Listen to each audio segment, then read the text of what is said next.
We've all heard the old adage that the best way to get someone to do something is to convince them that it's in their best interest.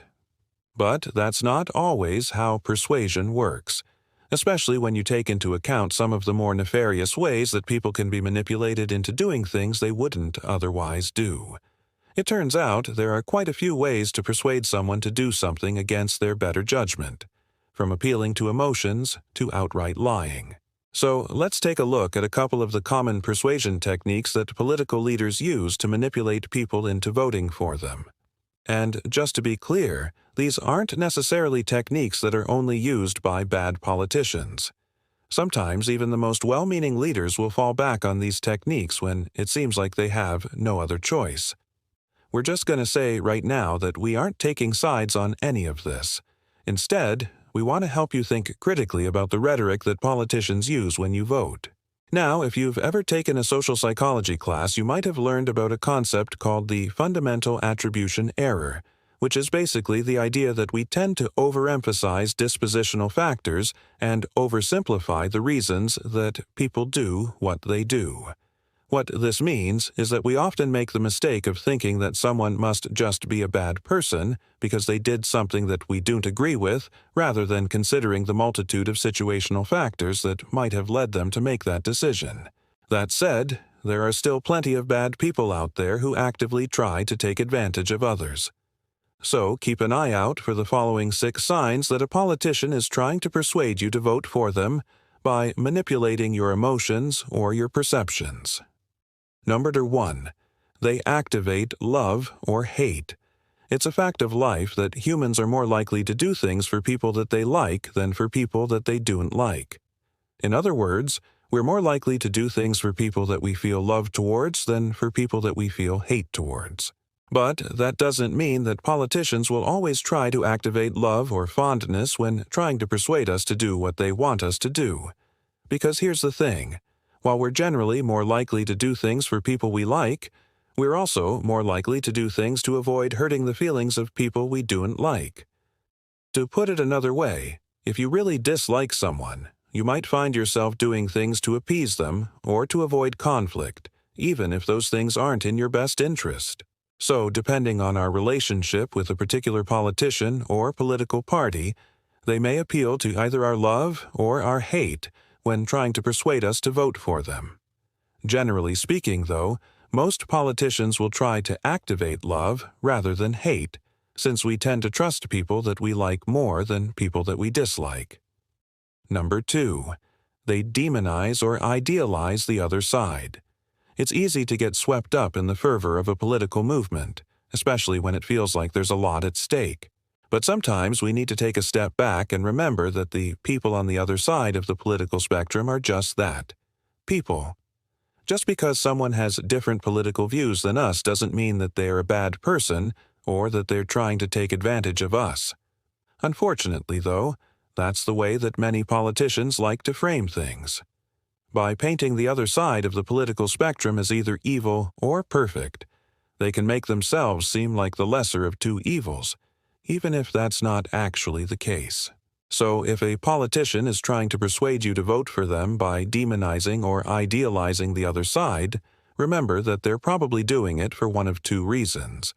Either they're genuinely a bad person and they want to take advantage of you, or they're trying to make themselves look better by making the other side look worse. Number 3. They create heroes or villains. This technique is similar to the last one, but it's a little bit more nuanced. Essentially, it involves creating a narrative in which there are clear heroes and villains. The heroes in this story would be the people on your side of the political spectrum, and the villains would be the people on the other side. Once you've bought into this narrative, you're much more likely to see the world in black and white terms, which makes it easier for you to make decisions about who to support. Unfortunately, though, many politicians are perfectly happy to create false narratives in order to gain power. So be careful of any politician who tries to sell you on the idea that the world is divided into good and evil and that they're on the good side. No. 4. They use fear to get you to do what they want. Politicians aren't the only ones who know that fear is a powerful motivator. In general, we're more likely to do things to avoid negative outcomes than to achieve positive ones. That's why fear is such a common persuasion tool. Politicians who use fear to try to persuade you to vote for them will often try to do so by exaggerating the likelihood or severity of a negative outcome. For example, they might claim that if you don't vote for them, your taxes will go up or that the economy will collapse.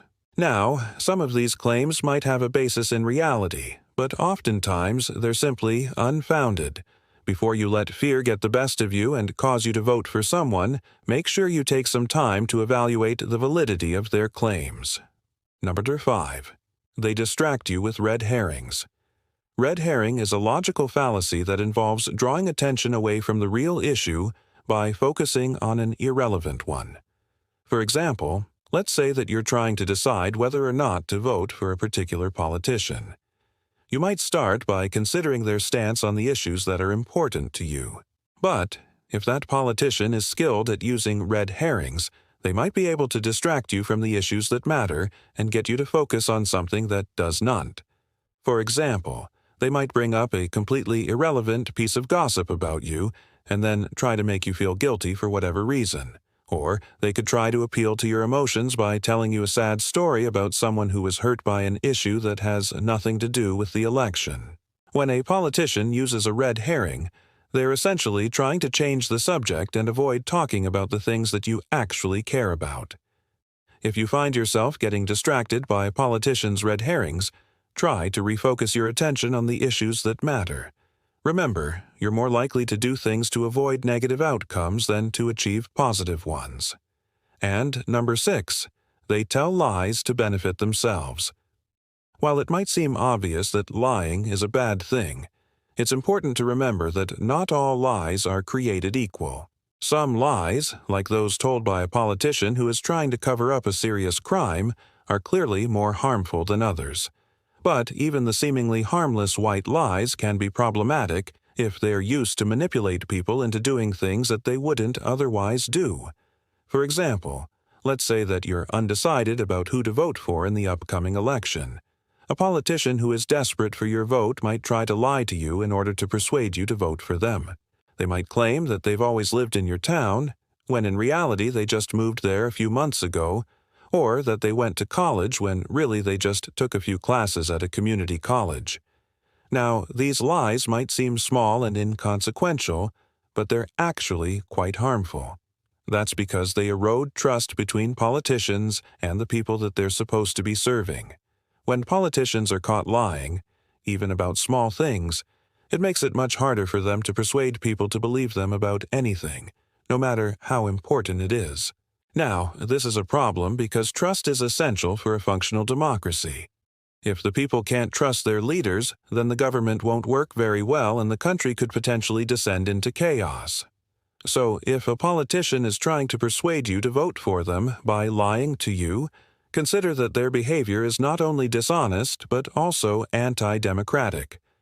The bottom line is that there are all kinds of ways that people can be manipulated into voting for a particular candidate or party. By understanding some of the more common persuasion techniques that are used, we can better protect ourselves from being taken advantage of. So, before you cast your ballot this November, take a close look at the candidates and the issues, and make sure that you're voting for what you actually believe in, rather than being manipulated by slick rhetoric or fancy footwork. We hope you enjoyed this video and we appreciate your support. Please subscribe and leave a comment below to let us know what you thought. Thanks for watching.